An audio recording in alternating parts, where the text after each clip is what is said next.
నమస్కారం city news కి స్వాగతం. పెద్దకూరపాడు ఎమ్మెల్యే కొమ్మలపాటి శ్రీధర్ తన ఎన్నికల ప్రచారంను ప్రారంభించారు. వైకుంఠపురంలోని శ్రీ వెంకటేశ్వర స్వామి ఆలయంలో ప్రత్యేక పూజల అనంతరం ఎమ్మెల్యే కొమ్మలపాటి శ్రీధర్ ప్రచారంకు శ్రీకారం చుట్టారు. చంద్రబాబు ప్రభుత్వం చేసిన అభివృద్ది కార్యక్రమాలను ప్రజల్లోకి వివరించి మరోసారి టీడీపీకి అధికారం ఇవ్వాలని కోరుతున్నారు.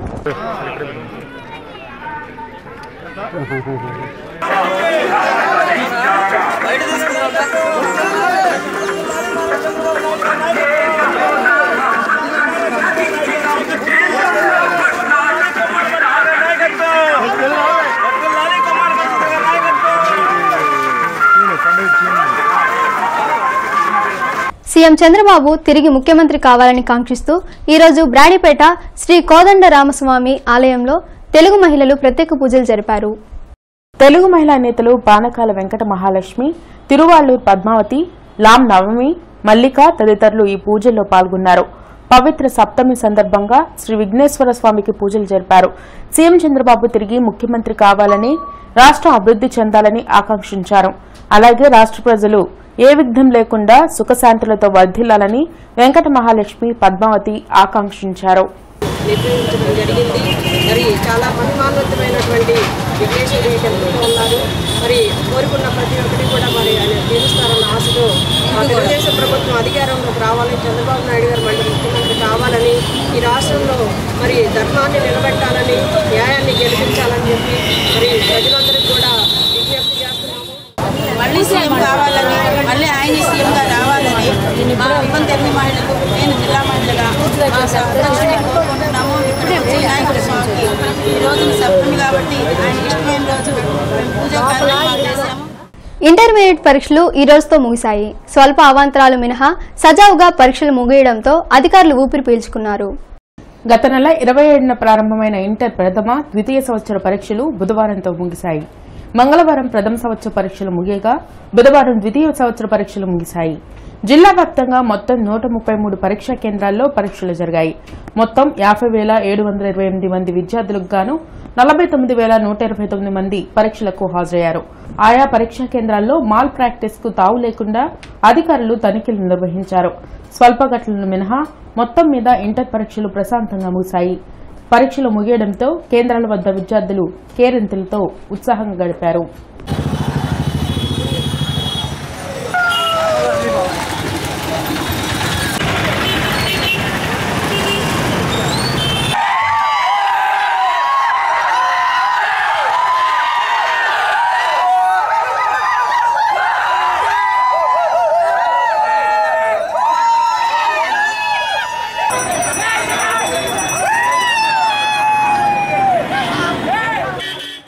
ఆంధ్రప్రదేశ్ను ప్రజాస్వామ్యాన్ని రక్షించాలని కోరుతూ ఈ నెల 16న గుంటూరు చిలకలూరుపేటలో సదస్సు నిర్వహిస్తున్నట్లు జనచైతన్య వేదిక తెలిపింది. బుధవారం బ్రాడీపేట ఎస్హెచ్ఓలో ఏర్పాటు చేసిన విలేకరుల సమావేశంలో జనచైతన్య వేదిక ప్రతినిధులు లక్ష్మణ్ రెడ్డి, కన్నా మాస్టర్, డాక్టర్ సేవాకుమార్ మాట్లాడారు. సీఎం చంద్రబాబు అవినీతి పాలన నుండి రాష్ట్రాన్ని, ప్రజాస్వామ్యాన్ని రక్షించుకోవాల్సిన అవసరం ఏర్పడిందన్నారు. ఆ దిశగా ఈ నెల 16న ఉదయం స్తంభాల గరువు శ్రీనిధి కన్వెన్షన్, మధ్యాహ్నం చిలకలూరుపేటలో జరిగే సదస్సును అన్ని వర్గాలు జయప్రదం చేయాలని లక్ష్మణ్ రెడ్డి తెలిపారు. రేపు రాబోయే ఎన్నికల్లో ఈ అవినీతి డబ్బు పెద్ద ఎత్తున ఓటర్లకి అందించి ప్రలోభాలు పెట్టే పరిస్థితి కనబడుతుంది. ఓటుకి 2,000 నుంచి 5,000, 6,000 రూపాయల దాకా ఇచ్చే పరిస్థితి కూడా కొనసాగుతాం. ఇలాంటి విషయాలు ప్రజల దృష్టికి తీసుకెళ్లాలని, ప్రజాస్వామ్యవాదులందరూ ఈ సదస్సుని జయప్రదం చేయాలని చెప్పి కోరుతూ అరండల్పేట అష్టలక్ష్మి ఆలయంలో నేటి నుండి సహస్ర కలశాభిషేక పూజలు వైభవంగా ప్రారంభమయ్యాయి. పవిత్ర ఫాల్గుణ సప్తమి సందర్భంగా జరిగిన ఈ పూజల్లో పుణ్య దంపతులు పాల్గొన్నారు. ఆలయ కమిటీ ప్రముఖులు బ్రహ్మశ్రీ గౌరీ శంకర్ ప్రసాద్ వేద మంత్రోచ్చరణల మధ్య శ్రీ గణపతి కళ్యాణ మహోత్సవం కన్నుల పండుగగా జరిగింది. శ్రీ అష్టలక్ష్మి సమేత శ్రీ లక్ష్మీనారాయణ స్వామి నామస్మరణతో భక్తులు తరించారు. ఈ సందర్భంగా సహస్ర కలశాభిషేక పూజ మహిమను గౌరీ శంకర్ ప్రసాద్ వివరించారు.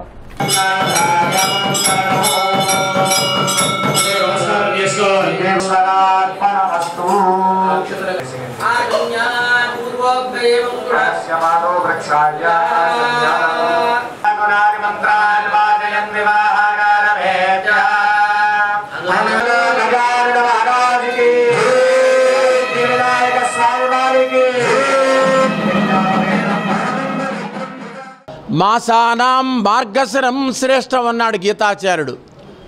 అన్నిటికన్నా కూడా మాఘమాసం కళ్యాణప్రదం అని చెప్పి అగస్త్య మహాముని అన్నాడు.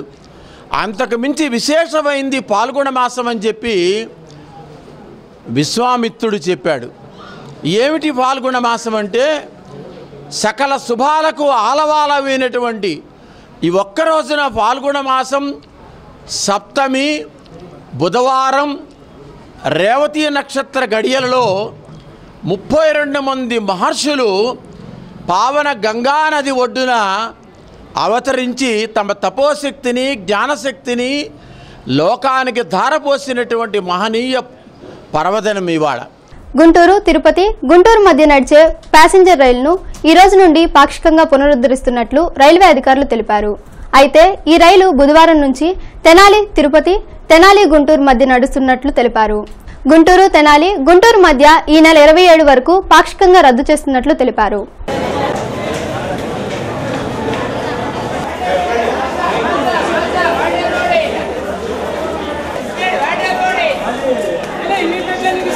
సార్వత్రిక ఎన్నికల కోసం కలెక్టరేట్లో నూతనంగా మీడియా సెంటర్ ఏర్పాటైంది. ఈ మేరకు కలెక్టర్ కోనా శశిధర్ ఈ రోజు మీడియా సెంటర్ని ప్రారంభించారు. సార్వత్రిక ఎన్నికలకు సంబంధించి ఇప్పటి వరకు జిల్లాలో అనధికారికంగా తరలిస్తున్న 2,37,00,000 నగదును సీజ్ చేసినట్లు కలెక్టర్ కోనా శశిధర్ వెల్లడించారు. ఈ మేరకు కలెక్టరేట్లో నూతనంగా ఏర్పాటు చేసిన మీడియా సెంటర్ ని ఆయన ప్రారంభించారు.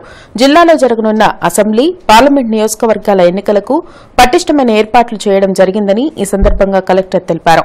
ఎన్నికల కోడ్ని ఉల్లంఘించి నిబంధనలకు విరుద్దంగా వ్యవహరించే వారిపై ఎన్నికల నిబంధనల ప్రకారం తగిన చర్యలు చేపడతామని ఆయన పేర్కొన్నారు. ఓటర్లని ప్రలోభపెట్టే విషయాలపై నిఘాని మరింత పటిష్టం చేసినట్లు ఆయన స్పష్టం చేశారు. అదేవిధంగా ఓటు హక్కు లేని పక్షంలో ఈ నెల 15వ తేదీలోగా ఫామ్ 6ని దరఖాస్తు చేసుకోవాలని కలెక్టర్ సూచించారు.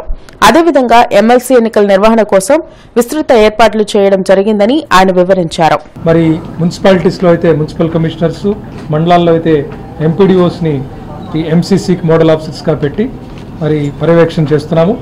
అన్ని విధాలుగా ఒక పక్కన ట్రైనింగ్, ఒక పక్కన మెటీరియల్ ప్రొక్యూర్మెంట్ అన్నీ కూడా సజావుగా జరుగుతున్నాయి. నిన్నటి నుంచి ఎన్ఫోర్స్మెంట్ యాక్టివిటీ కూడా బాగా స్టెప్అప్ చేశాము. మన జిల్లాలో నిన్న 2,37,00,000 రూపాయలు సీజ్ చేయడం జరిగింది. ఇన్కమ్ ట్యాక్స్ డిపార్ట్మెంట్ వారికి కూడా ఇది తెలియజేశాము. గుంటూరు వెస్ట్లో 6,23,000, గురజాల్లో 4,40,000, మంగళగిరిలో 82 లక్షలు, అలాగే మళ్ళీ గుంటూరు వెస్ట్లో 1,21,00,000, గుంటూరు ఈస్ట్లో 22 లక్షలు, మొత్తం కలిపి 2,37,00,000 సీజ్ చేయడం జరిగింది. ప్రకృతి వ్యవసాయంపై జెడ్పీలో ఈరోజు శిక్షణా కార్యక్రమం జరిగింది. ఈ శిక్షణా కార్యక్రమంలో ప్రాజెక్ట్ డైరెక్టర్ రజనీ కుమారి ముఖ్య అతిథిగా హాజరై వ్యవసాయ శాఖ సిబ్బందికి పలు సూచనలు చేశారు. ఎరువులు, పురుగు మందుల వినియోగాన్ని తగ్గించి సహజసిద్దమైన ఉత్పత్తులు పండించేందుకు ప్రకృతి వ్యవసాయం దోహదం చేస్తుందని ఆమె చెప్పారు. రైతులకు పూర్తి స్థాయిలో అవగాహన కల్పించడం ద్వారా ప్రకృతి వ్యవసాయంలో మంచి ఫలితాలు సాధించవచ్చని పీడీ సూచించారు. ఎరువులు, పురుగు మందులు విచక్షణారహితంగా వాడుతున్నటువంటి ఇప్పుడు మరి ఎరువులు, పురుగు మందులు లేకుండా చేసేటువంటి వ్యవసాయమే ప్రకృతి వ్యవసాయము. మరి వ్యవసాయం యొక్క ముఖ్య ఉద్దేశము రైతుకి పెట్టుబడి తగ్గి అధిక రాబడి రావాలి, అధిక దిగుబడి రావాలనేది. మరి ఈ ప్రకృతి వ్యవసాయంలో అక్షరాలు సాధించగలుగుతాము. మరి ఈ మధ్య వచ్చినటువంటి concept dry sowing plus pre monsoon sowing అనేది పంటని మరి ప్రకృతి వ్యవసాయంలో నేలని 365 రోజులు నేలని కప్పిముచ్చాలనేది మా ప్రకృతి వ్యవసాయంలో ప్రధాన ఉద్దేశము. మరి దీనిలో భాగంగా ఇప్పుడు రబీ హార్వెస్టింగ్స్, రబీ కోతలు అయిపోయిన తర్వాత మరలా డ్రై సోయింగ్ పద్ధతిలో నవధాన్యాలు కాన్సెప్ట్ అనేది మరి చేయబోతున్నాము. ఆంధ్రప్రదేశ్ రాజధాని వైద్య చరిత్రలో సరికొత్త అధ్యాయం ప్రారంభమైంది. మంగళగిరి ఎయిమ్స్ హాస్పిటల్లో మంగళవారం ఓపీ విభాగంను ప్రారంభించారు. ముఖ్య అతిథిగా ఎయిమ్స్ డైరెక్టర్ డాక్టర్ రవికుమార్ హాజరై ఓపీ సేవలు ప్రారంభించారు.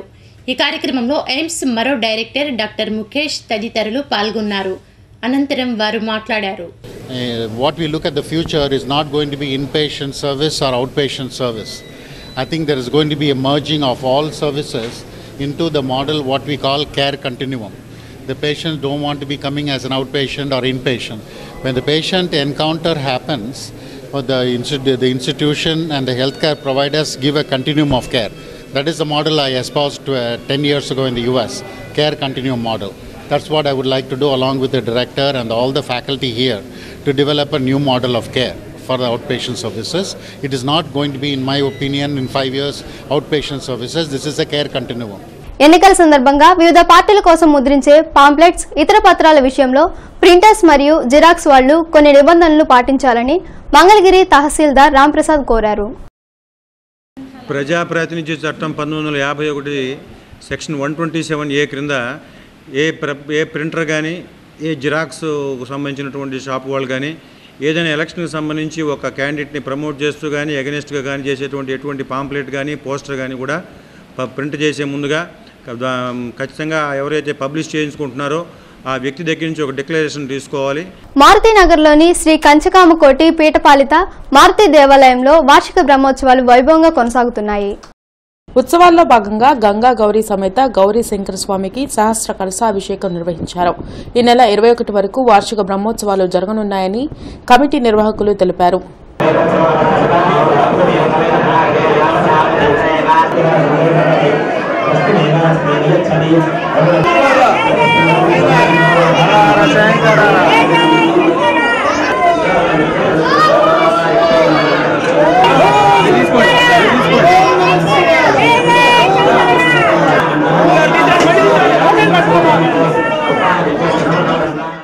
గంగా గౌరీ శంకర స్వామి వారి 1994లో ఇదే రోజున ప్రతిష్ఠ అయిన రోజు కావడం చేత ఈ రోజున సహస్ర కలశాభిషేక కార్యక్రమం నిర్వహిస్తున్నారు.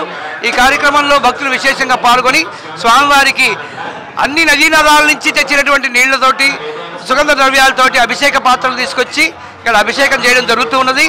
ఇవి బులెటిన్ అప్డేట్స్. మరిన్ని అప్డేట్స్తో మళ్ళీ కలుద్దాం. నమస్కారం.